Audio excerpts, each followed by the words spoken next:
समस्या हमारी ये थी जी, हमारी 125 डाणियाँ हैं। तो उन डाणियों में जो लाइट चलती थी वो ट्यूबवेलों के कनेक्शन के साथ चलती थी, यानी मात्र 8 घंटे लाइट में चल रही है, जबकि हमारे गांव में 132 केवी का सब स्टेशन बन चुका है। तो हमारी डिमांड ये थी भी हम 3 किलोमीटर के दायरे में बैठे हैं, हमारी जो डाणियाँ हैं उनकी लाइन हमारे गाँव के बिजली घर से जोड़ी जाए। पहली लाइन ये हमारी मांग थी। दूसरी मांग हमारी ये थी भी हमारे पहले तो हम पानी का स्टोर कर लेते थे, जैसे भाखड़ा का पानी आता है खेतों की सिंचाई के लिए, तो कुंडों में अपने स्टोर कर लेते थे। लेकिन अब नीचे का पानी थोड़ा सा ऊपर आ गया इन सालों में, तो नीचे जो कुंड बनी हुई थी इनमें पानी नीचे का मिक्स होना शुरू हो गया, उससे बीमारियां फैलने लगी। दूसरी हमारी ये डिमांड थी, आज तक हमारे पास कोई पाइपलाइन नहीं आई हुई थी पानी की भी। हमारे गाँव से हमारी डाणी लगभग 3 किलोमीटर 3.5 किलोमीटर के दायरे में पड़ती है भी। सभी को पानी देने के लिए गांव से एक पाइपलाइन पानी की दी जाए, ताकि नल से जल, सरकार कह रही है भी हमारी नल से जल दे रहे हैं हम, तो वो डिमांड हमारी थी कि हमें शुद्ध पेयजल मिल सके उसके लिए। और तीसरी डिमांड जो आज हम यहाँ आके होगी एक तरीके से भी, हम वहाँ 35 दिन से धरने पर बैठे हुए हैं। वहाँ इतनी गर्मी में, जैसे आपको पता है इस बार 50 से क्रॉस हो गया टेम्परेचर, और उस मतलब 50 डिग्री के टेम्परेचर में बैठे रहने से हमारा एक साथी जो था वो बीमार हो गया, उसको पीलिया हो गया, जयपुर रखा, वो उसका देहांत हो गया। मतलब उसके परिवार को मुआवजा दिया जाए, ये हमारी तीसरी मांग थी। क्योंकि कितना मुआवजा कम से कम 20 लाख रुपए, और उसके एक बेटे को नौकरी, उसके एक मतलब आश्रित को नौकरी दी जाए, ये हमारा मांग था।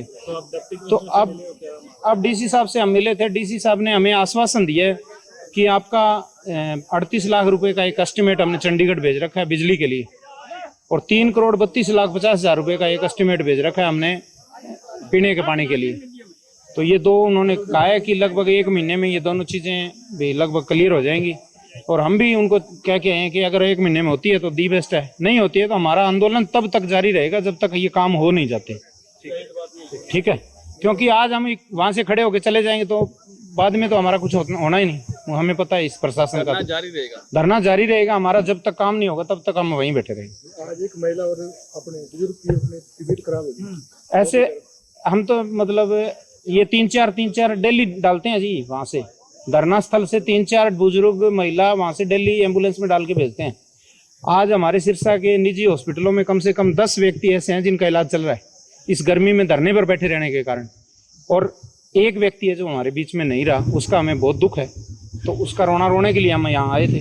तो अब डीसी साहब ने हमें टाइम दिया और हमारी बातचीत। हमारी पहली मेन समस्या यही है, बिजली और पानी की है।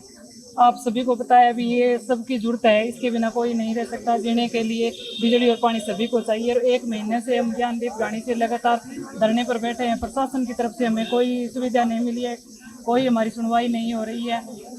आज हम यहाँ धूप में और इस तपती धूप में कब से बैठे हैं, कोई भी हमारी सुनवाई नहीं कर रहा है। हम कोई ज़्यादा बड़ी मांग भी नहीं है, सबको पता है अभी बिजली और पानी के बिना नहीं जिया जा सकता। हर किसी को इसकी ज़रूरत है, और इस जरूरत को हमारी पूरी करें, नहीं करेंगे तो हम जितना टाइम वो धरना जारी रखेंगे। आज डाणी जो ज्ञानदीप जमाल गांव का एक हिस्सा है, और वो लगातार 84 से डाणियाँ बनी हुई हैं। वहाँ एक सरकारी स्कूल भी प्राइमरी तक का बना हुआ है।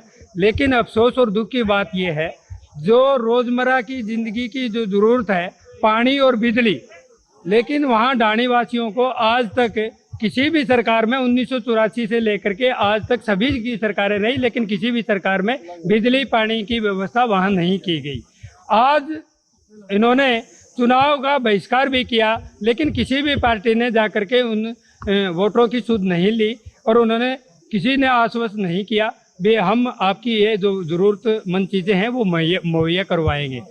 आज जो सरकार है मौजूदा, वो विकसित भारत की बात करती है, 2047 की बात करती है, लेकिन वहाँ डाणी ज्ञानदीप के लोग आज भी 1947 के हालातों से जूझ रहे हैं। तो कम से कम सरकार और प्रशासन को ये सुध लेनी चाहिए थी इनकी। आज तक उन्होंने कभी उनकी सुध नहीं ली। 35 दिनों से लगातार इतनी ज़्यादा टेम्परेचर में वो लोग संघर्ष कर रहे हैं, काफ़ी लोग बीमार भी हो गए। और एक साथी जो निहाल सिंह खिचड़ है, उन्होंने 2 दिन पहले ही दम तोड़ दिया था, क्योंकि लगातार गर्मी के कारण उनको शिकायत हो गई पीलिया की, और पीलिया के लिए सरसा लाया गया। उनको 4 दिन सरसा के हॉस्पिटल में रखते हुए इन्होंने जवाब दे दिया, तो जयपुर लेके गए और जयपुर से उन्होंने जवाब दे दिया। उन्होंने अपनी शहादत इन किसानों के लिए गवा दी। तो आज भी कुछ किसानों की तबीयत खराब हुई। आज भी देख लो, जब हम यहाँ प्रशासन से भी डीसी साहब गांव में जा रहे हैं और ये कह रहे हैं भी मैं जन सुनवाई कर रहा हूँ, लेकिन हम लगातार 35 दिनों से संघर्ष कर रहे थे। वहाँ डीसी साहब या प्रशासनिक अधिकारी कोई सूद लेने वहाँ नहीं गया। तो कम से कम हमने सोचा भी कम से कम डीसी साहब के पास चले जाते हैं, जन सुनवाई होती है तो वहाँ जा करके हम अपनी जो मांगे हैं वो सुनवाई के लिए उनके आगे रखेंगे। लेकिन आप लोगों ने देखा होगा कितना प्रशासन यहाँ लगा दिया, और हमने बार बार रिक्वेस्ट की भी हमारे साथ बच्चे हैं, बूढ़े हैं, जिनका लगातार जो सेहत है वो बिगड़ रही है, क्योंकि लगातार वो 35 दिन से इस टेम्परेचर में बैठे हैं। तो प्रशासन ने हमारी नहीं सुनी और ना ही यहाँ एम्बुलेंस का प्रबंध किया। आपने देखा होगा लगातार धूप में बिठा दिया। हमने रिक्वेस्ट की थी भी आप हमें कम से कम छाँव में जाने दो, कम से कम हमारी बातें सुनो। तो ये दो, एक महिला और एक जो हमारा साथी था, वो उसकी तबीयत बिगड़ी है।